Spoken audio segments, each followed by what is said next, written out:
Welcome to the Clearview Call Center Accelerator demo. Today we're going to look at an Accelerator integration that can help businesses achieve greater efficiency in their call center.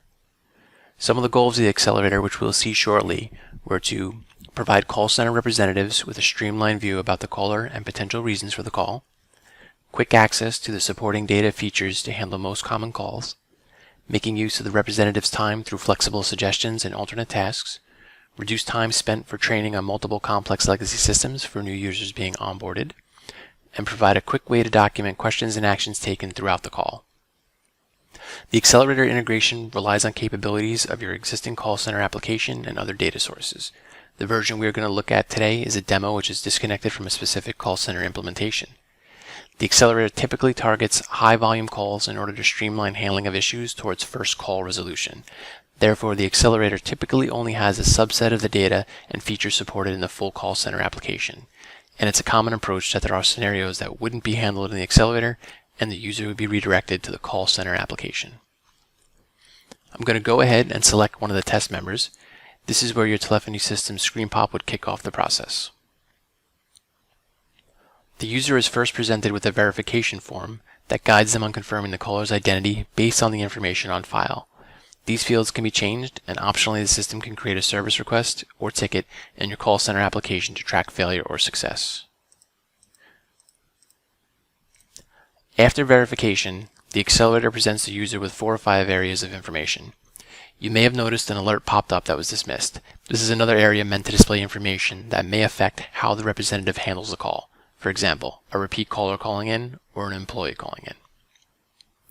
At the top of the screen, call center information provides details about the overall system and call health. For example, the time the caller spent on hold and also the current queue wait time.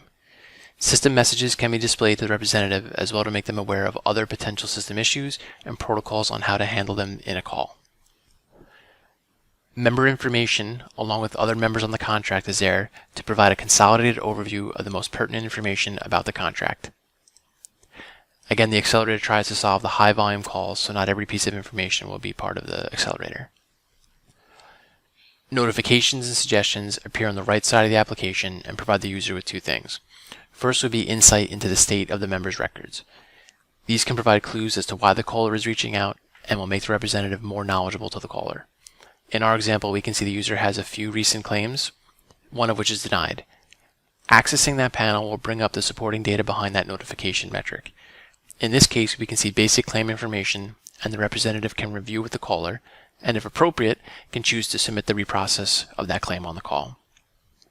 At the same time, the system will provide documentation points that the representative can use to create documentation as they are progressing through the call.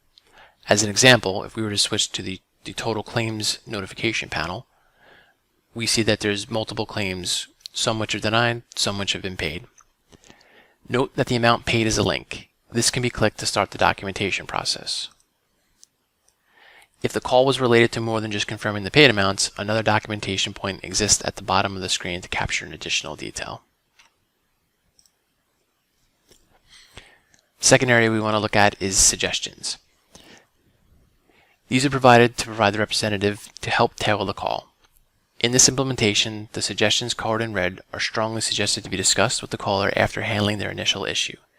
The items in blue are considered optional. In fact, if the telephony integration is in place and there is a long queue time, these optional suggestions would not even appear.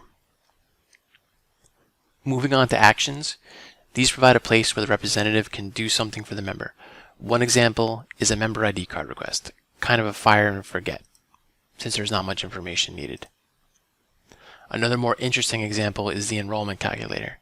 This gives the representative a view of their contract history and a way to calculate which record was active without having to review each record and look for begin-end dates or any gaps in coverage. When the as of date is selected or changed, the corresponding rows should be highlighted. And similar to the documentation points discussed earlier, certain field elements have been wired up to the documentation process. Also, clicking on the documentation icon will provide additional options. In this case, I'm going to go ahead and click Copay, and note that all the copays from the current record are copied into the notes section when verifying a member's copay. Thank you for watching.